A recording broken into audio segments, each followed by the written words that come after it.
Gentlemen. Terima kasih. Thank you, Yang Berbahagia Tan Sri.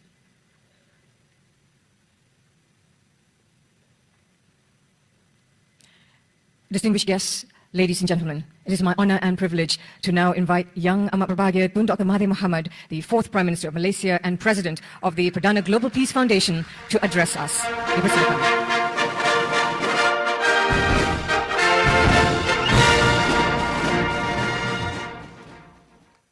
Bismillahirrahmanirrahim. Yang Berbahagia Tan Sri Norin Mai, Yang Berbahagia Tan Sri Rais Yatim Wan Sri, distinguished speakers, guests, excellencies, ladies and gentlemen. Firstly, I would like to thank the organizers for giving me the task of introducing the subject for our forum today. And the subject is the New World Order, whether it is a recipe for war or peace. We often hear leaders talking about a new world order.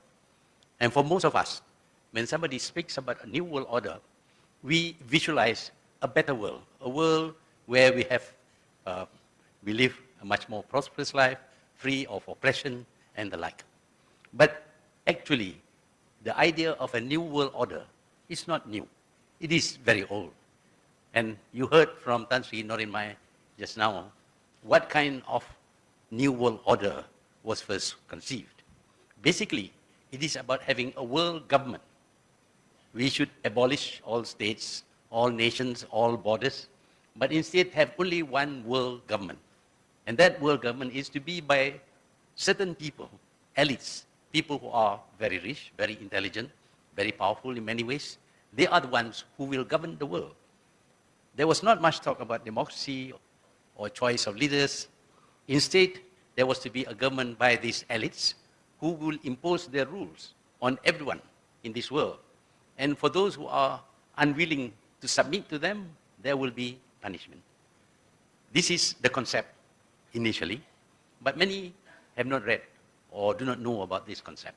But it is important for us to remember that this new world order is an old world order. It's something that was conceived more than 100 years ago. And yet it is being repeated by powerful politicians from powerful countries that it is new. We should be asking ourselves whether the people who originally conceived this idea has given up hope on achieving a world government. If we study carefully recent history, we will know that there are people who still wish to set up a world government where this government rules the whole nation, the whole world without regard for nations or states. There would be no borders. And when I say no borders, I'm quite sure you remember lots of talk about globalization and a borderless world. Globalization and a borderless world is an expression that relates to the concept of the New World Order as it was first conceived. They want to have a borderless world, and they want to have globalization, which means, of course, without borders, there would be no states, there would be no nations, there would be just one world. And that one world will be ruled by whom? There is no mention that it will be ruled democratically by election of leaders. That is left unsaid. But what we do see is the dominance of the people who enunciated this new world order. If you look carefully, we see that to a certain extent, this new world order is already with us. We live in a world today that is dominated by the powerful, the mighty, the people with the guns, accepting that the guns now are much more sophisticated. We have reached a stage where certain people have arms which could wipe out the population of this world. The nuclear weapons have that capacity. And the nuclear weapons are in the hands of certain countries and certain people. Therefore, the world is frightened of them. And when the world is frightened of them, the world becomes submissive to them. And when the world submits to them, effectively, there is one government in this world. And indeed, we see the promotion of this concept of a new world order through what is being done today. We know, for example, that politically, there is no freedom for any nation. When we talk about free speech, freedom of, and human rights, etc., it is with regard to your own national government. Internationally, there is no free speech. If you say the wrong thing, you will be taken to task and you will be vilified in the international press, which is under their control. If you say the wrong thing, action may be taken against you. And the wrong things are those said which seems to negate or reject the idea of a new world order, which is already in being today. You can criticize your own government, but not the power that is running the world today. So we find that already there is a new world government, enforced with powerful military forces and a willingness to subvert and undermine the governments of all countries. Politically, we see them urging every country to undergo regime change, except for those who are already submitting to them. There must be regime change so that all governments in this world would submit to this world power, this world government. And if you refuse to change your government, you will be persuaded through propaganda, through actions including invasion and occupation, and the removal of the head of that government to be replaced by one that submits to the most powerful nation. In other words, the one who will accept the concept of a new world order. This is happening today. We see this in the Middle East. They are fighting each other and installing governments which are unstable, and because they are unstable, they are dependent upon others, and those who can give them support also exert authority over them. So through political means, we are seeing the new world order being carried out. What about the economic power? That too is being used in order to create a new world order. We see today the idea of a globalized world, a world without borders. That is not so easily done, and so the approach in some cases is through various forms of agreement. We talk about free trade agreement. Today we are seeing an attempt to have the TPPA, for example, the Trans-Pacific Partnership Agreement. It's not a partnership. All the countries which participate in this agreement will be subjected to more rules than they ever had before. In other words, the TPPA is not about free trade. It is about trade subjected to all kinds of laws and regulation, exposing countries to being sued in international courts which are set up separately by others. So the TPPA is not about free trade, it is about regulated trade. Once you have regulated trade, then of course the most powerful economy will dominate that system conceived under the TPPA. So you can see that an attempt is being made to control commerce, international commerce, and the well-being, the economic well-being of nations through so-called free trade agreement. Free trade agreement which is not free at all. Many fail to notice this because it was called, or it is called free trade, but actually it should be called regulated trade. But that is not all. We find that if you are recalcitrant, you don't like to conform, then you may have sanctions placed against you. We see already countries like Iran and Russia facing the application of sanctions on their trade with other countries. But the sad thing is that in the attempt to apply sanctions to this country, they have to apply sanctions to even their friends, to even people, countries which are not their target. For example, when sanctions are placed against Iran, Malaysia also faces sanctions. Because if we try to trade with Iran, then we will receive all kinds of punitive action, like closing down our banks and other things. So the attempt to control the world through the most powerful nation is already on in not just the political field, but also in the economic field. Then there is the moral values that are being promoted.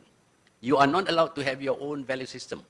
You must conform to the new value system as conceived by the powerful. We should have freedom, and freedom should be unlimited.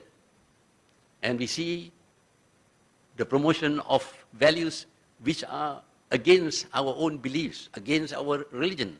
But this we must have because these are the values that is promoted by the most powerful nation in the world. We must allow all kinds of freedom, including equality between men and women, to the extent that there is no necessity for men to marry women or women to marry men, They can marry among the same sex if they so wish. That is against our value system, but we have to accept that also. And there are other values which are being undermined because of the need to set up one single system of moral values. The stress is always on equality, on freedom of speech. And so we have what happened to this magazine called Charlie Hebdo from France.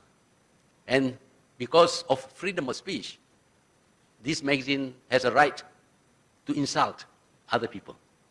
Now, if you allow insulting people as part of the freedom of speech, you will have no peace.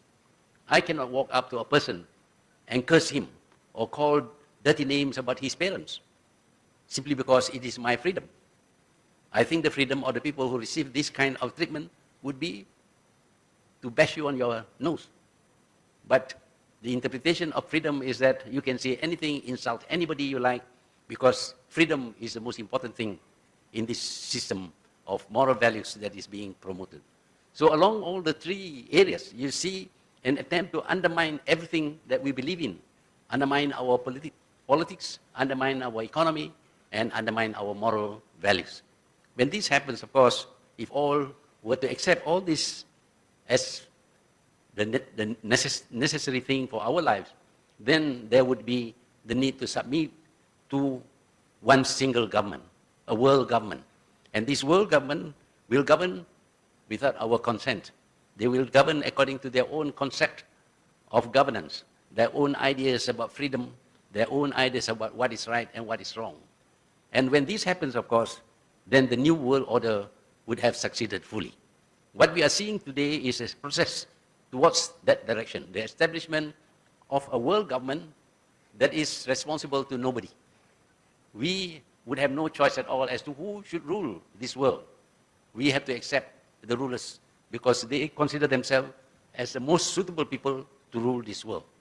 So this idea about the new world order is still in place. The new world order meaning that there should be one world government and they should rule according to their whims and fancies. What we are seeing today happening in the Middle East, happening in many other countries, including in Malaysia, where interference is being made in the political process of this country, all these are in the interest of establishing the new world order. Now, would this bring peace to us? Or would it cause wars to be fought in many places? We already see wars being fought in the Middle East, wars were fought in Vietnam, and in many other parts of the world, because of the need for the people who are promoting the new world order to establish their government of the world. And not only wars, we see all kinds of subversion taking place, undermining our moral values to the extent that we become helpless, unable to do anything. And the peace that we will get from this is the peace of the graveyard, because the intention also is to reduce the number of people in this world. At the time when the New World Order was enunciated, the population of this world was only 3 billion. The intention was to reduce it to 1 billion. Now the population of the world is 7 billion. There will be a need to kill many billions of people or to starve them to death or to prevent them from giving birth in order to reduce the population of this world. This is what is in store for most. For those who will suffer and die, there will be the peace of the grave. But would there be war? Of course, there would be war. We are seeing this already. Not wars in the countries which are promoting the New World Order, but in other places. The wars are meant to weaken and destabilize small nations so that they will succumb, they will submit to the New World Order as proposed by the powerful nations. So both possibilities are there. There would be the peace of the grave, or there would be war, and the world will be in a state of turmoil. We are very grateful that so many thinkers are here today to give their views of the New World Order. I have tried to explain what the New World Order is all about, but I'm quite sure that we will learn more about the New World Order from the eminent speakers who have been invited. So with that, I would like to say thank you to the organizers for giving me this opportunity to launch the international conference on the New World Order, whether it is a recipe for war or for peace. I thank you. Thank you to Yang Amat Berbahagia Tun Dr Mahathir Mohamad. Thank you for your words of wisdom and for your unending determination. I'd like to request that Yang Amat Berbahagia Tun remain on stage.